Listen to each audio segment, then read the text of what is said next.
Olá pessoal, estamos aqui com mais um programa Peck Gallery Channel. O nosso entrevistado de hoje será José Vignoli. Ele é educador financeiro e representante da família Vignoli, fundadora da Cristaleria Jaraguá. Vai falar um pouquinho pra gente sobre a indústria internacional de perfumes no Brasil nas décadas de 40, 50 e 60. É com você, Zé.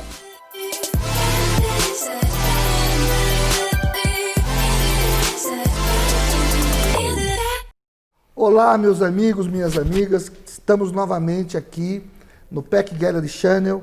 Hoje uma edição especial, muito especial, porque estamos trazendo aqui, eu vou entrevistar uma pessoa célebre, uma pessoa histórica, e que vocês hoje vão ter acesso a informações que eu tenho absoluta certeza que vocês nem poderiam imaginar. Está comigo aqui hoje Vignoli, o representante da família Vignoli. Vignoli, faço questão de te cumprimentar ao modo Covid, mas é muito importante o que vocês vão extrair desta entrevista. Vignoli, estou muito feliz de te receber aqui e eu acho que vai ser uma lição de perfumaria, vai ser uma lição de história e um pouco de como a perfumaria, no início, ela funcionou e que muitas pessoas que estão nos assistindo não têm noção do que isso aconteceu. A palavra é sua. Fale da família Vignoli, como começou e vamos para frente. Muito bom, Zé. Muito obrigado pela oportunidade. É muito bacana para quando nós somos assim colecionadores, não é? Ter a oportunidade de mostrar a coleção. E essa coleção é uma coleção muito especial porque ela só tem frascos fabricados pela Cristaleria Jaraguá, que foi uma empresa fundada pelo meu pai em 1944. Estávamos aí num momento de Brasil muito diferente, não é? Ainda durante a guerra, mas visualizou-se uma oportunidade de fazer uma fábrica de frascaria fina. As fábricas eram já grandes, Santa Marina, a Nadir, eram fábricas que faziam muitas garrafas e faltava então, apesar de existirem outras fábricas, alguém que fizesse frascaria fina e aí então entrou a Jaraguá. E a Jaraguá teve um momento muito especial justamente ao final da guerra, quando essas empresas europeias, elas então procuravam novos mercados. E o Brasil era um país, naquele momento, um país de muito otimismo, apesar de todos os problemas. Ele estava se industrializando, o Rio de Janeiro era uma cidade muito atraente, Copacabana, Carmen Miranda, aquelas artistas de Hollywood que passaram a visitar o Rio de Janeiro, Jorginho Guinle, Copacabana Palace, enfim, o Rio de Janeiro tinha todo um charme naquele momento que atraía, então, esses perfumistas que não pertenciam a grandes grupos como hoje. Então, Jean Patou era Jean Patou, Worth era Worth, Rochas era Rochas, e eles também tinham sua produção limitada. Fantástico. Então, muito interessante que eles vieram para o Brasil e o que pouca gente sabe, é o que a gente vai desenvolver aqui, é justamente que essa indústria da perfumaria internacional teve uma presença importante no Brasil, movimentando então todo um setor que por conta dos impostos acabou diminuindo e essas empresas todas acabaram indo embora. Vocês vejam, o que vocês estão percebendo é o seguinte, que nós tivemos a era de ouro da perfumaria no Brasil, logo depois da guerra, tá certo? Então, para vocês terem uma ideia, o circuito do bom gosto, o circuito da moda, poderia ser Paris, New York, Rio, ou poderia ser New York, Paris, Rio. Não existia Milão, não existia Tóquio, era o Rio de Janeiro. Então, é muito importante que vocês tenham em mente esse registro histórico, principalmente para os que estão nascendo agora, os jovens que estão tomando ciência das coisas agora, de que nós tivemos na nossa perfumaria, na década de 40, 50, a era de ouro da perfumaria, que nós já tivemos essa hora de ouro.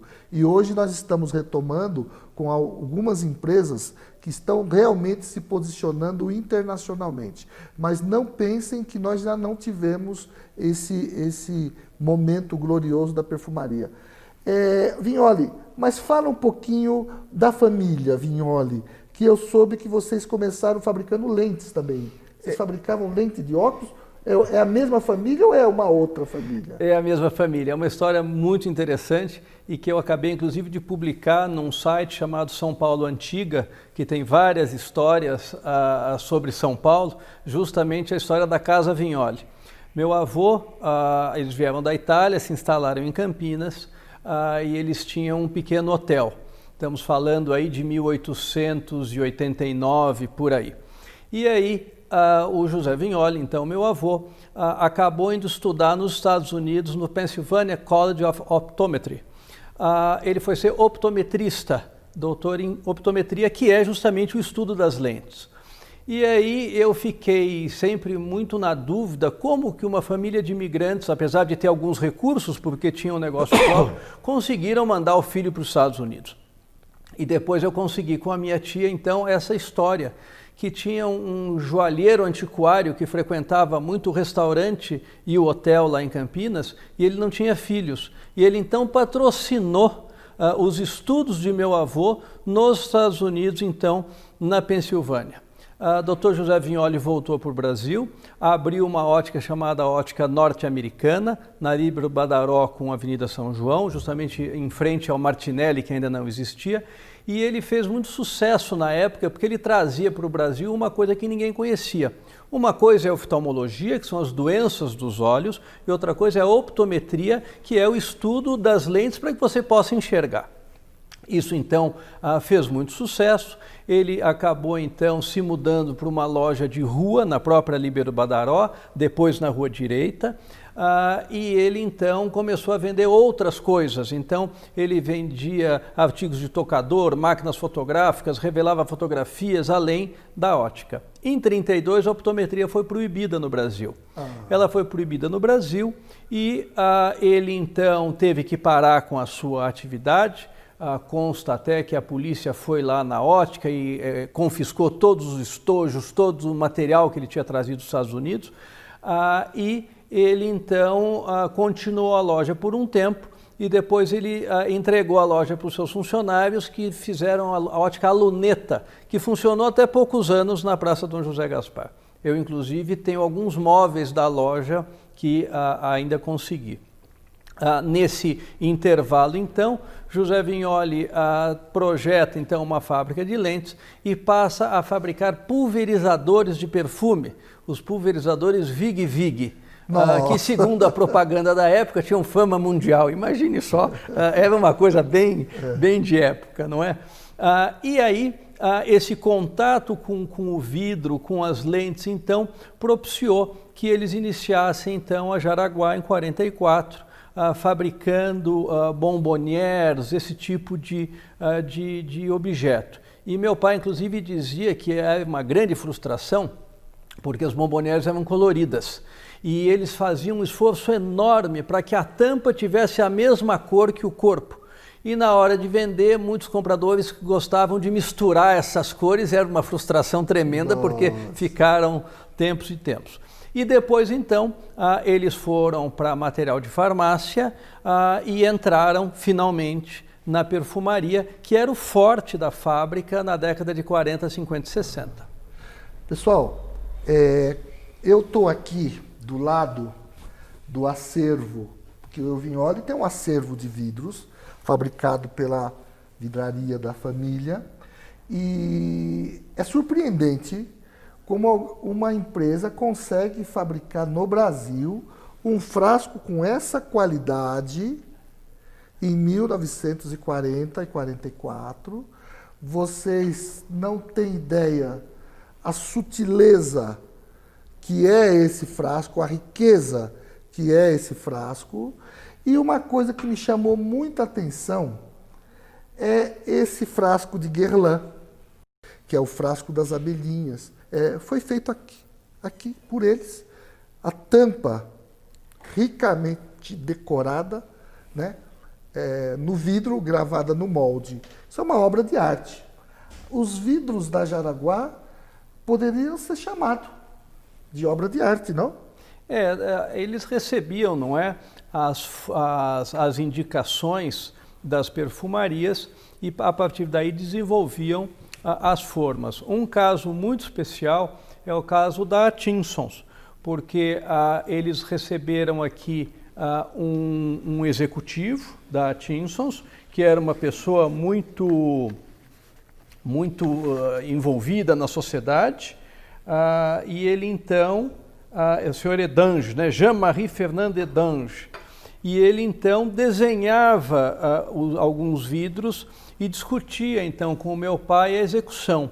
O mais conhecido desses é o Chance, que é a figa, que é essa caixa, onde tem aí todo um trabalho em cima desse produto.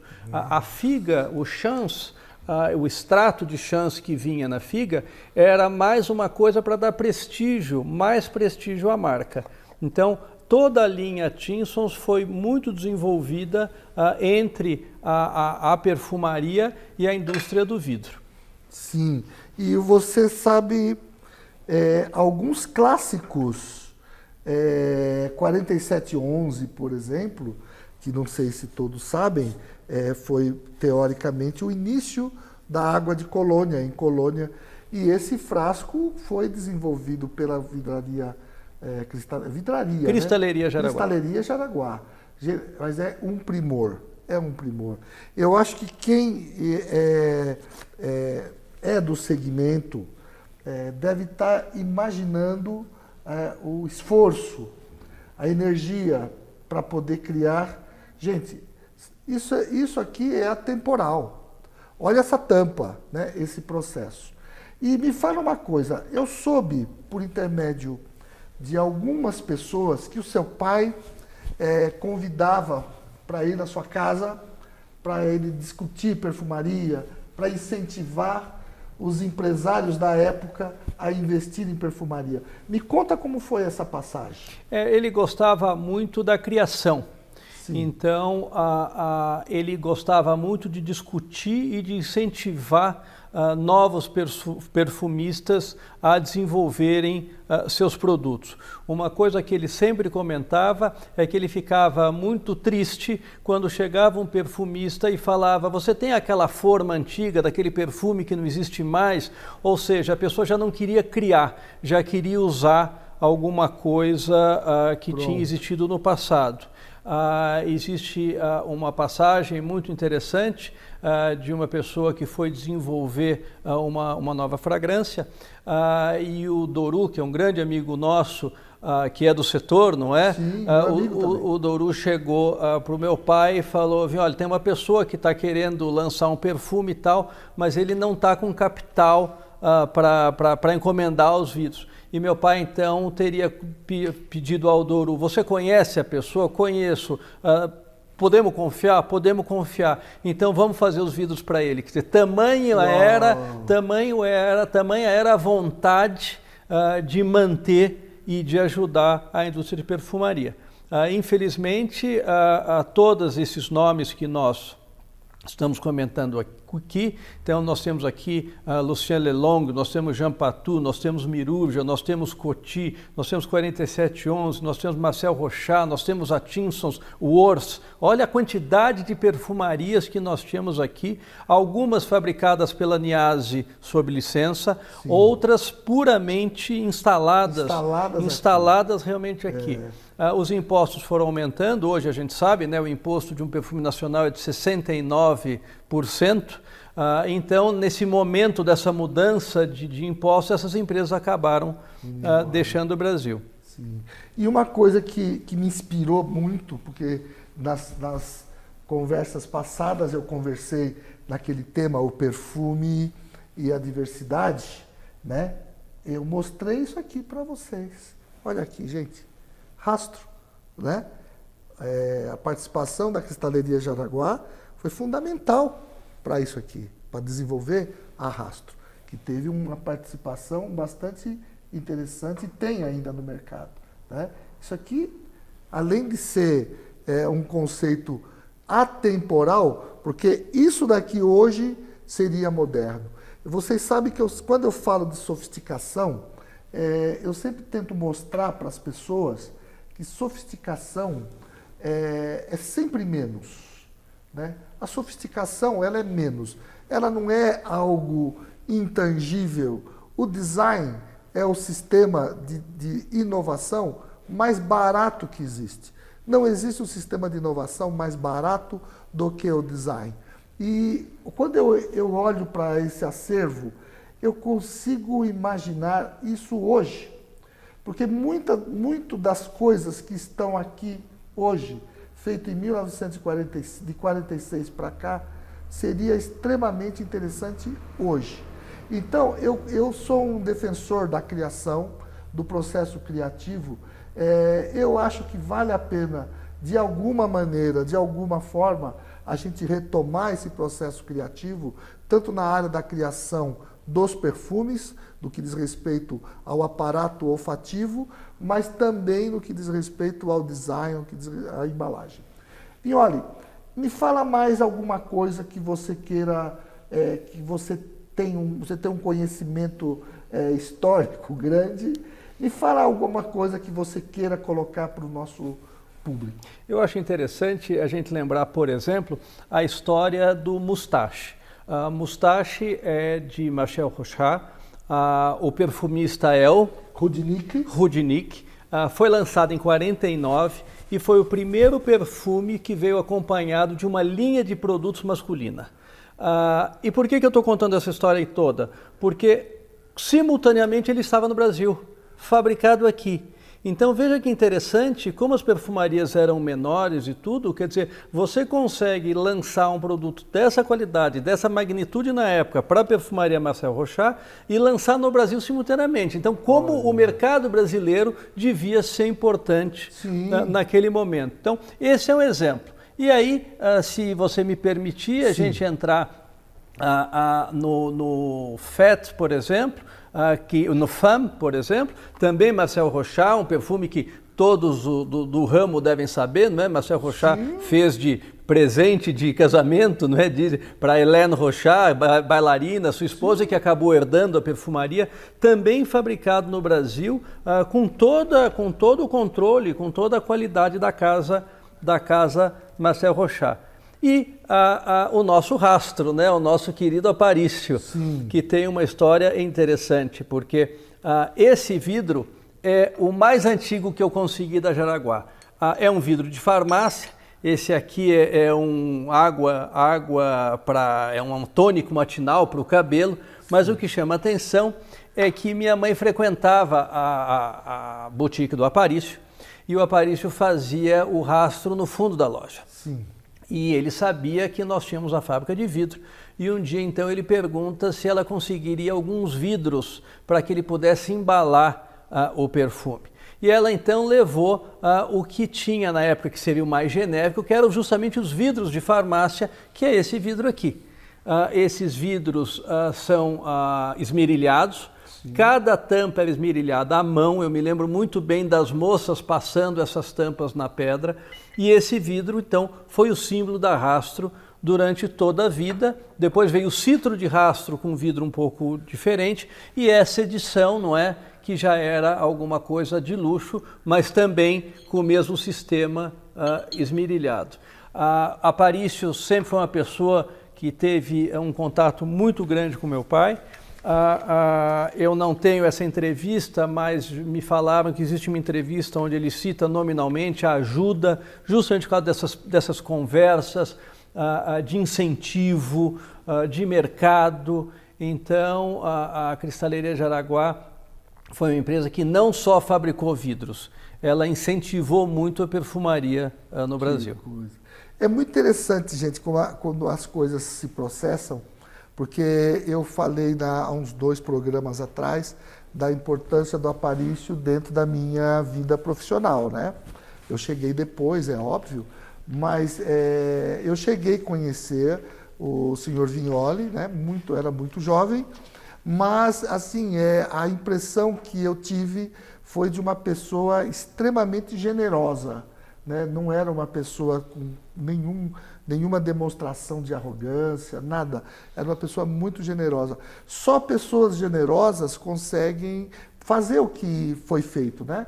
E eu vejo essa questão do Aparício, que começou na loja, na Augusta, aquela coisa toda, e chegou a vender quase 1 milhão de unidades por mês, o perfume Rasto. Só para vocês terem uma ideia da grandeza de que foi essa marca, né? E que em algum momento espero que seja resgatada de novo, que é uma marca que deixou muita saudade, deixa muita saudade. Vignoli, você gostaria de dar uma mensagem para o nosso público? Como que você gostaria de encerrar a nossa entrevista? Que por mim eu passaria a tarde inteira aqui conversando com você.